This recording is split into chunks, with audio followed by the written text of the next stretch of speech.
Good afternoon. Good afternoon. Please, sir.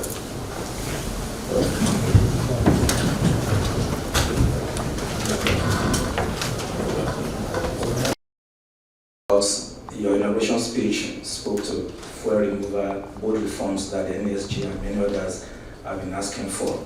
And let me also thank you for being the first at the presidential dialogue that the NESG held February, March, early this year. That has been the most viewed video on the NESG's website and our YouTube channel. And we're quite proud of the opportunity that gave us, and of course gave you, to speak to the private sector and Nigerians about your economic vision for the country. We are happy and encouraged with the bold steps and some of the reforms that you've taken in terms of removing the fuel subsidy, which is giving more funds and hopefully will allow the states and federal government to invest in critical sectors of the economy. We are also encouraged with the reforms aimed at harmonizing the FX rate and of course removing the subsidy and the corruption with that particular sector. We know there's a lot to be done in terms of tackling inflation, but we are aware of the various steps around food security and palliatives that the government is embarking on across the various states. We will ask and encourage that there will be a lot of transparency and accountability in the distribution of those palliatives so that they really can get them to the poor and needy Nigerians who barely need the assistance. Having said that, there are quite a number of other action steps, other reforms that we are all eager and waiting. And we are glad again that the FEC, the Executive Cabinet, has now been inaugurated. We'll be working with quite a number of our colleagues in the ministries to push some of your reforms agenda along the 8-point agenda, which in our view speaks to the critical issues affecting us as a nation, from insecurity to economic growth to job creation, and of course to an enabling environment for the private sector. And inclusion it's also important. So we would like to work with our counterparts in the public sector to implement those urgent reforms that will bring to life the 8-point agenda of Your Excellency. But more importantly, that will also help to drive investment, be it domestic investment and of course international investment. A critical part of that will be tackling the issue of insecurity, and of course tackling and hoping to improve our crude oil production, reducing the leakages such that we can have more FX available and more revenue to the Federation. Every year, as you're aware, the Economic Summit Group organizes the National Economic Summit, and we are working with the Federal Ministry of Budget and Economic Planning. They've been our co-partners to plan the Economic Summit, and it's been our honor to have you formally declare the Economic Summit opened on Monday, October 23rd. We also hope to host you in a presidential dialogue session at the summit. That will be an opportunity for you to speak to the private sector, to expand on some of your reforms, and of course, to ask for collaboration and investment from the private sector. And we'll also be glad if you will kindly direct our counterparts in the public sector to, especially the ministers and the members of the FEC, to participate fully and to engage through the Budget and Economic Planning Ministry as we plan the summit, but more importantly to also participate fully in the summit process. Let me end by wishing you... Mr. President, sir, we are preaching to the converted. the chairman has basically said it all. And from your vision and your commitment is to grow this economy by creating the right environment for private sector investment that will increase productivity, grow the economy, and most important of all, be inclusive, create jobs, and thereby eliminate, significantly dent, and ultimately attempt, seriously eliminate poverty that currently stalks the land. The key metric that is required for private sector investment is macroeconomic stability. Of course, we include security in there, macroeconomic stability. And you have already, as was recognized by the chairman, you have already set this country on the path towards that stability by what you have done in correcting the distortions on the fiscal side. You've reduced the huge leakage that was preventing government revenue to be anywhere near what is required. And in fact, in many ways, we have saved the country because the path which we were on was fiscally unsustainable.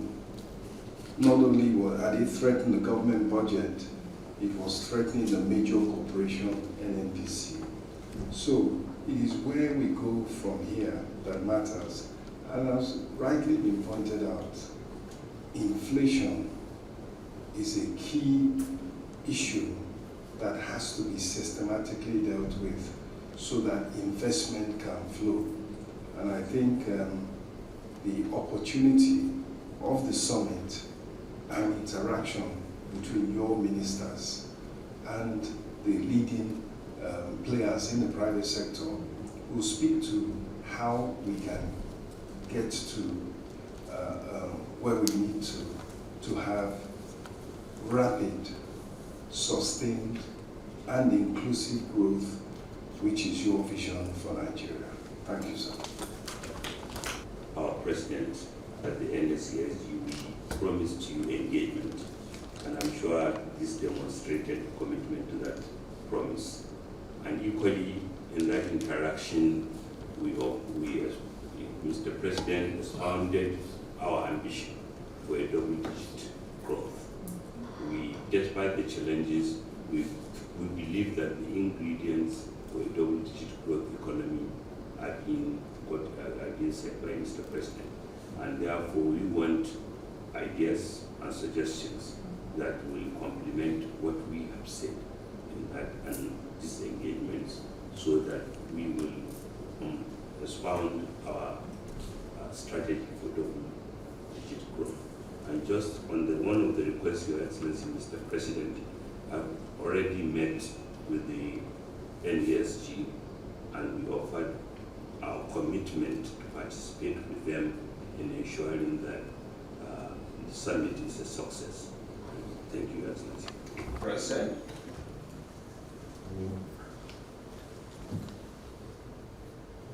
Chairman of the Nigerian Economic Summit Group, Niyi Yusuf, before all other members here present, I say thank you very much for your patience, for your support, for your encouragement in every way possible. The twists and turns is always going to be there in any democratic journey. And the economic turbulence that we ran into is not without silver lining. We believe in the courage of both endeavors. And it can only be driven by a serious collaboration with the private sector and the public sector. Strong adherence to accountability and transparency in every way possible. We have gone through the past. I don't look back. My horse and race is forward looking.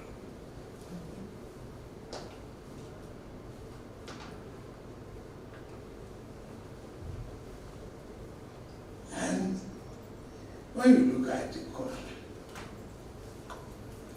you see how blessed we are, human and capital resources. There's so much opportunity that we can turn it into prosperity. We have abundance of knowledge. We have mineral resources untapped, undeveloped, to galvanize our economy. We have agricultural sector that is God given. But we tend to shy away from taking that gigantic steps that will result in prosperity for our people. We are not even exploiting our diversity for prosperity. At each other's throat and argue unnecessary things instead of thinking and doing for the people. That's why looking backwards is retrogressive for any reformer. Looking forward can give you on the lips that will propel you in the right direction. We need think tanks on agriculture. I don't see why Nigeria will be so blessed with greenery and good soil and not have a commodity exchange. I don't see why we have not been able to interrogate our real estate sector and I don't see how we have not used consumer credit to build purchasing power of our people and the capacity for the manufacturing sector. I don't see why.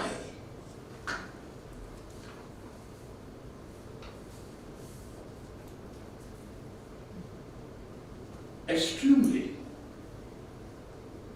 in need of thinkers and doers. And what you have come about is teaching.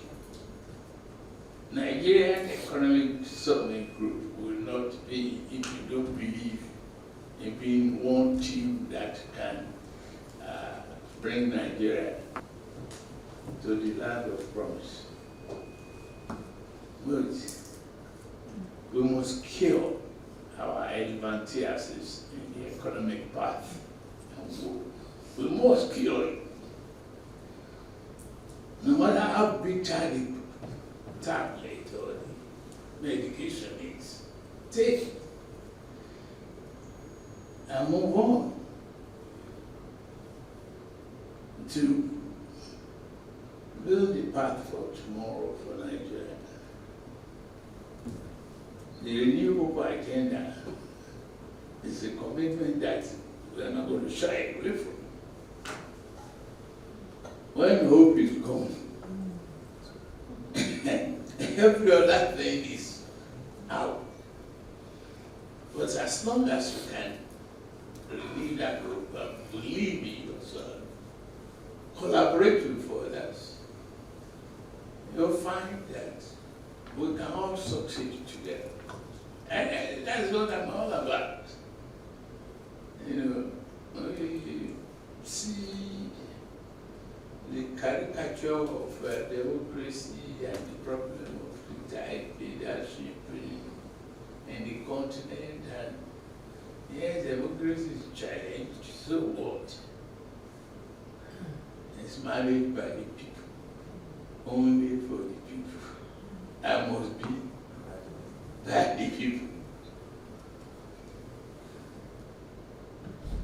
So, and with that comes the freedom that must be associated with our economic opportunity.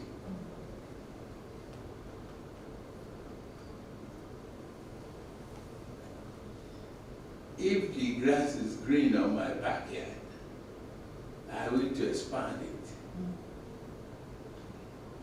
I will to cultivate and turn my cows into a breeding and milking dairy farm for export and yogurt and many other things that have will multiply affecting employment and education of our people. That's what I want us to think about. And I'm here. I believe we can do it together. No one single person succeeds alone. No one.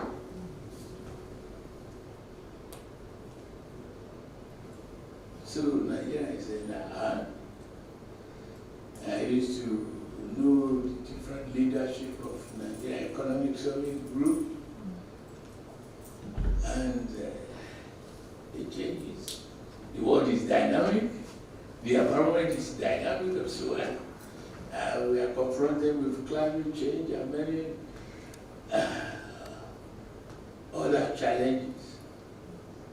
But here, somewhere, in the face of all this storm, in the eye of the storm, there is a quiet and peaceful corner for those who can search, patient, and be determined. We will find ours. Thank you very much.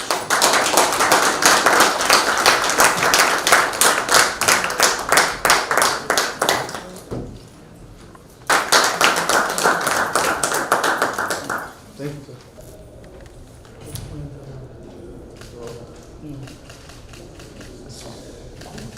Thank you, sir. Okay? All right.